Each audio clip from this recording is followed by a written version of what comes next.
बिस्मिल्लाहिर्रहमानिर्रहीम। अजीज़ तलबा को इस ऑर्गेनाइजेशन बिहेवियर के दूसरे लेक्चर में खुश आमदीद कहता हूँ।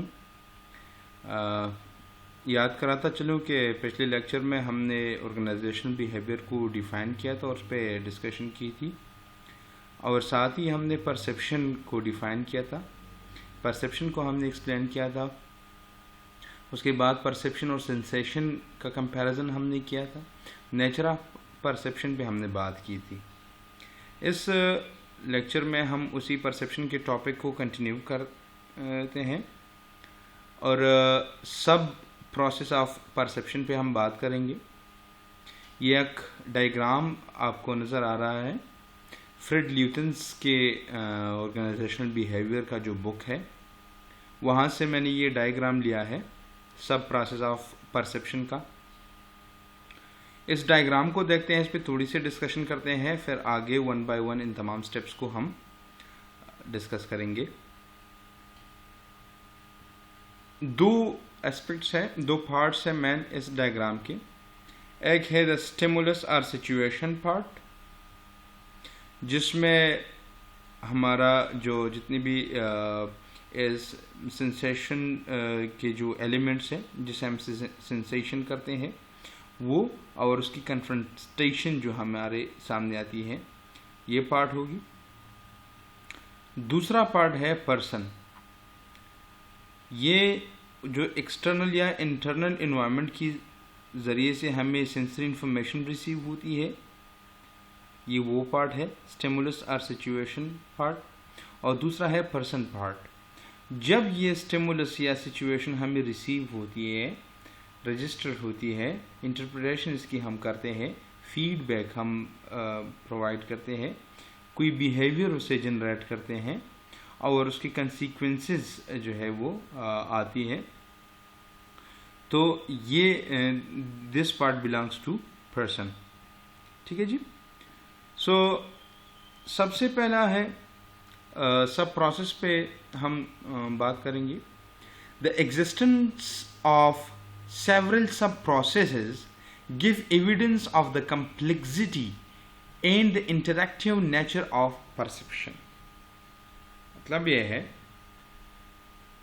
ये सब प्रोसेस, देखिए परसेप्शन एक पूरा प्रोसेस है, लेकिन परसेप्शन के अंदर फिर कन्फ्रंटेशन ऑफ डिफरेंट स्टिमुलस, ये अलग प्रोसेस है। Registration of the confronted stimulus, ये अलग प्रोसेस है। Interpretation of the registered information अलग प्रोसेस है। डेवलपिंग या generating feedback, this is another different process.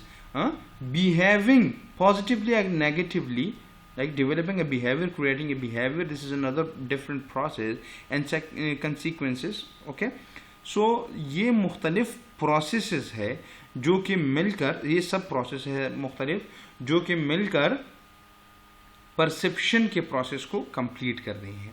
तो अगर हम इस फिगर को देखेंगे तो हमें परसेप्शन प्रोसेस की कम्प्लेक्सिटी का और इसकी इंटरैक्टिव नेचर का पता चलेगा कि how complex the perception process is and how interactive this is in nature।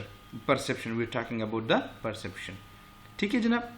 the perception process of individuals passes through several sub process। जिस तरह हमने फिगर में देखा, जो परसेप्शन प्रोसेस है ये मुख्तलिफ सेवरल सब प्रोसेसेस से होकर बनता है। आप देख सकते हैं मुख्तलिफ सब प्रोसेसेस है इसमें। They are stimulus or situation, मुख्तलिफ फैक्टर्स जो कि सिचुएशन को सेट करती हैं, वो फैक्टर्स जब हम रिसीव करते हैं तो अपने माइंड में उसकी रजिस्ट्रेशन, फिर उनको इंटरप्रेट करना, फिर फीडबैक जनरेट करना, फीडबैक की बुनियाद पर बिहेव करना और उसकी कंसिक्वेंसेस रिसीव करना।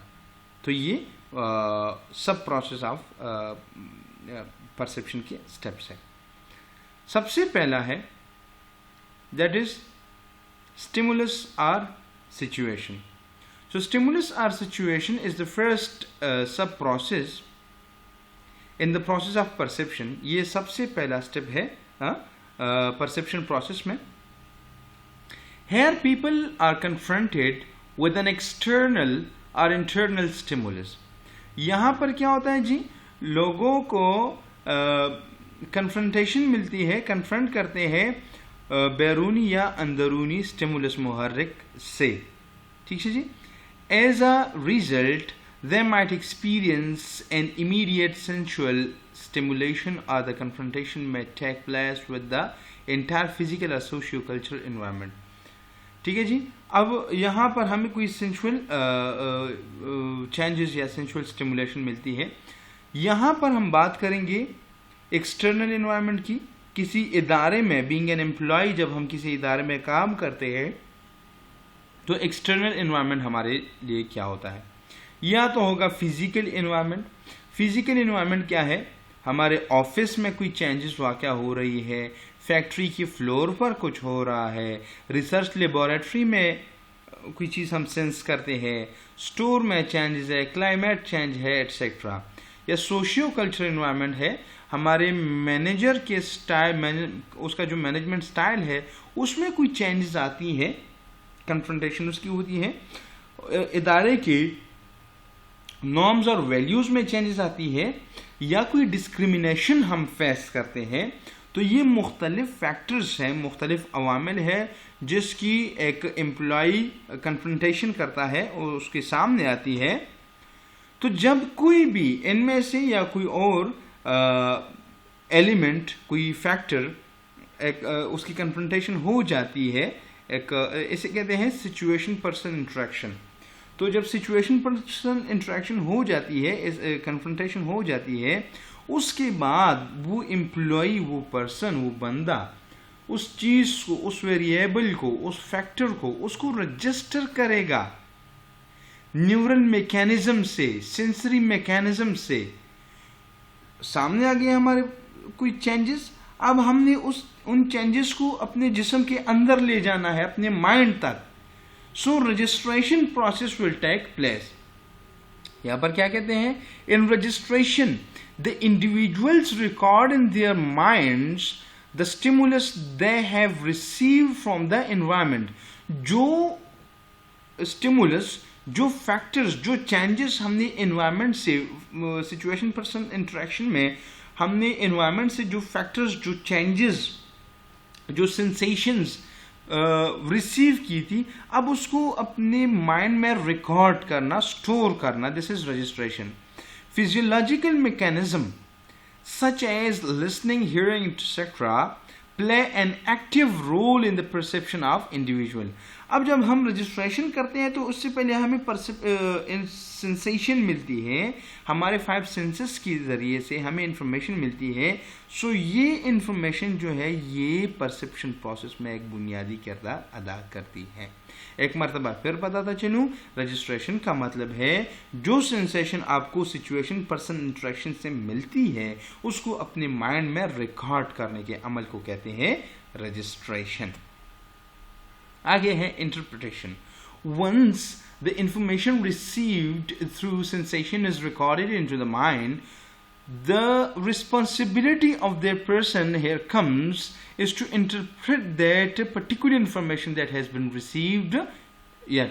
Okay, जब हम कोई इंफॉर्मेशन रिसीव करते हैं थ्रू सेंसेशन, उसको अपने जहन में रिकॉर्ड करते हैं इन रजिस्ट्रेशन, उसके बाद उस परसीवर, उस बंदी की रिस्पॉन्सिबिलिटी बनती है कि वो उस रिकॉर्डेड, उस स्टोर्ड इंफॉर्मेशन को इंटरप्रेट करे, मीनिंग्स असाइन करे, अंडरस्टैंड करने की कोशिश करे।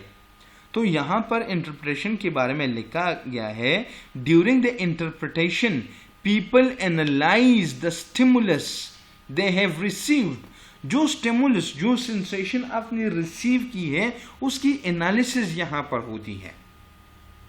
It is a cognitive process that is influenced by learning, motivation and personality of the perceiver. देखिए जनाब, रजिस्ट्रेशन से लेकर बिहेवियर तक ये सारे के सारे क्या है, कॉग्निटिव प्रोसेस है, मेंटली इन्वॉल्व प्रोसेस है, इसमें माइंड इन्वॉल्व होता है हमारा। सो जब हम कोई इन्फॉर्मेशन रिसीव करते हैं, रजिस्ट्रेशन उसकी हो जाती है, उसके बाद हम उसको एनालाइज करेंगे, उसको डिफरेंट मीनिंग्स असाइन करेंगे, इंटरप्रेट करने की कोशिश करेंगे, उसको अंडरस्टैंडेबल फॉर्म में ले आएंगे। अंडरस्टैंड? सो अब हमारी जो ये इंटरप्रिटेशन है, ये प्रोसेस इन्फ्लुएंस होती है, अफेक्ट होती है थ्रू आवर लर्निंग। हमारी लर्निंग लेवल क्या है, हमारे जहन में ऑलरेडी पहले से क्या मौजूद है। तो जब हम मीनिंग्स असाइन करेंगे, जब हम अंडरस्टैंड करेंगे, तो हम अपने लर्निंग की बुनियाद पर उसको अंडरस्टैंड करेंगे। दूसरा जो फैक्टर जो कि हमारे इंटरप्रेशन को मुतासर करती है, that is motivation. How motivated we are towards the situation. जो चेंजेस वाक़या हो रही है उसके बारे में हमारी मोटिवेशन लेवल क्या है। अगर हम हाईली मोटिवेटेड हैं तो फिर यहाँ पर इंटरप्रेशन जो है ये थोड़ा कीनली होगा। अगर मोटिवेशन लेवल कम है तो यहाँ पर भी इम्पैक्ट पड़ेगा नेगेटिवली।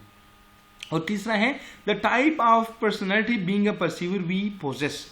हमारी पर्सनैलिटी क्या है, हम अपनी पर्सनैलिटी की बुनियाद पर चीज़ों को अंडरस्टैंड करते हैं। सो ये तीन चीज़ें, learning, motivation and personality, these three factors plays a vital role in the interpretation process of the as a sub process of the perception. Understand? So interpretation का मतलब है चीज़ों को अंडरस्टैंड करना, उसको एनालाइज करना, और उसका बुनियाद दारोमदार जो है ये हमारे लर्निंग, मोटिवेशन और पर्सनालिटी पर है। Next is feedback. Feedback is also a cognitive process like interpretation, like registration. Feedback is also a cognitive process. Feedback is the response of the individual that he or she gives to the stimulus. जो आपने stimulus को confront किया, information को receive किया, register हुई information, उसके बाद आपने उस इंफॉर्मेशन को समझने की कोशिश की, आपने इंटरप्रिटेशन की, मीनिंग्स असाइन की। जब आप मीनिंग्स असाइन करते हैं तो आप उस चीज़ को परफेक्टली समझ जाते हैं। जब आप समझते हैं तो आप कोई रिस्पॉन्स जनरेट करते हैं अपने माइंड में, उस रिस्पॉन्स को हम कहते हैं फीडबैक। ठीक है जी, वापस आए डेफिनेशन पे। Feedback is the response of the individual gives to the stimulus, that is environmental situation.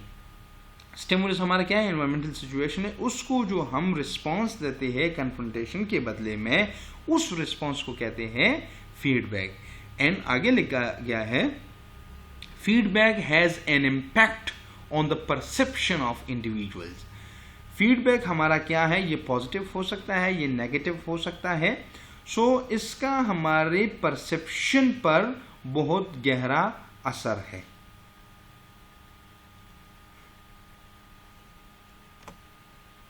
Feedback की बुनियाद पर हम बिहेवियर जनरेट करते हैं। The sub process leads to a certain behaviour by the individual. ठीक है जी, आप कोई स्पेशल एटीट्यूड डेवलप करते हैं, आप कोई स्पेशल बिहेवियर जनरेट करते हैं अपनी फीडबैक की बुनियाद पर।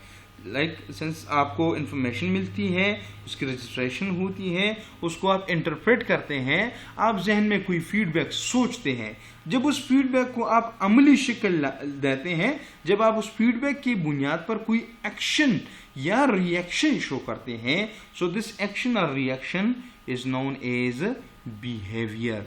सो द सब प्रोसेस ऑफ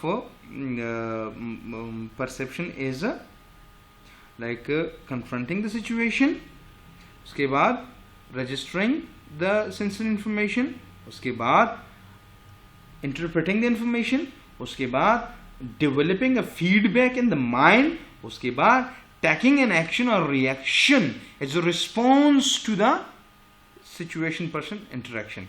ठीक है जी, तो उसके बाद आता है behavior।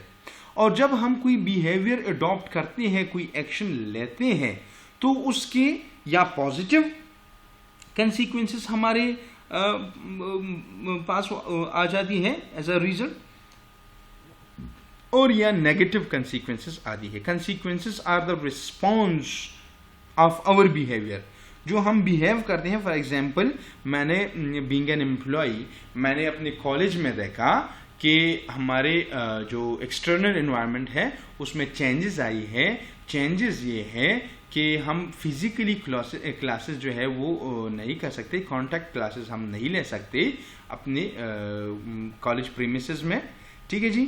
तो इस चीज़ को मैंने रजिस्टर किया, इसको मैंने इंटरप्रेट किया, इसको समझा, हालात की नज़ाकत को मैंने समझा और पूरी सिचुएशन को मैंने समझा। उसके बाद मैंने अपने जहन में एक फीडबैक डेवलप किया। फीडबैक क्या था कि भाई क्लासेस नहीं हो रही लेकिन स्टूडेंट्स की स्टडीज को तो सफ़र नहीं होना चाहिए। अब इस फीडबैक पे मैंने एक्शन लिया और ऑनलाइन क्लासेस का इजरा किया और आपके सामने अभी ये लेक्चर जो है ये एक वीडियो लेक्चर की शक्ल में मौजूद है। ये एक्शन मैंने लिया और मैंने रिकॉर्ड किया, ठीक है। अब इसके कंसीक्वेंसेस क्या आएंगी? इसके कंसीक्वेंसेस ये आएंगी कि स्टूडेंट्स को जब ये इंफॉर्मेशन मिलेगी या ये लेक्चर मिलेगा तो उनका अंडरस्टैंडिंग लेवल जो है वो इन्हांस होगा और उनकी स्टडी जो है वो सफ़र नहीं होगी। तो ये एक पॉजिटिव कंसीक्वेंस आया। उस दूसरा हमारे प्रिंसिपल को जब पता चलेगा कि मिस्टर नजीब ने ये एक एक्शन लिया है, ये बिहेवियर अडॉप्ट किया है, तो या मुझसे खुश होगा या मुझसे खफा होगा। तो अगर खुश हुआ ठीक है जी तो मुझे ये पॉजिटिव कंसीक्वेंस मिला, अगर खफा हुआ तो मुझे पनिशमेंट भी मिल सकती है, दूसरी भी नेगेटिव चीज़ें हो सकती हैं। So these are the negative consequences. So the perception process is consisted of several sub processes. Understand, this is a complex thing. Perception process is a complex matter or it is an interactive thing. Understand, it is constituted of different sub processes. सो उसमें पहला था confrontation of the situation, जिसे हम कहते हैं person situation interaction. दूसरा था registration of the information receive through sensory sense organs of the body from the situation. तीसरा था interpreting the information that has been received through sensation and registered in the mind, recorded in the mind, and उसके बाद था developing a feedback in the mind, और उसके बाद है action, taking actions like behavior or bearing the consequences of that behavior. So that was all about the sub process of perception. If you guys have any question you can ask in the comment section below or directly from me through WhatsApp. Thank you so much for watching to this video.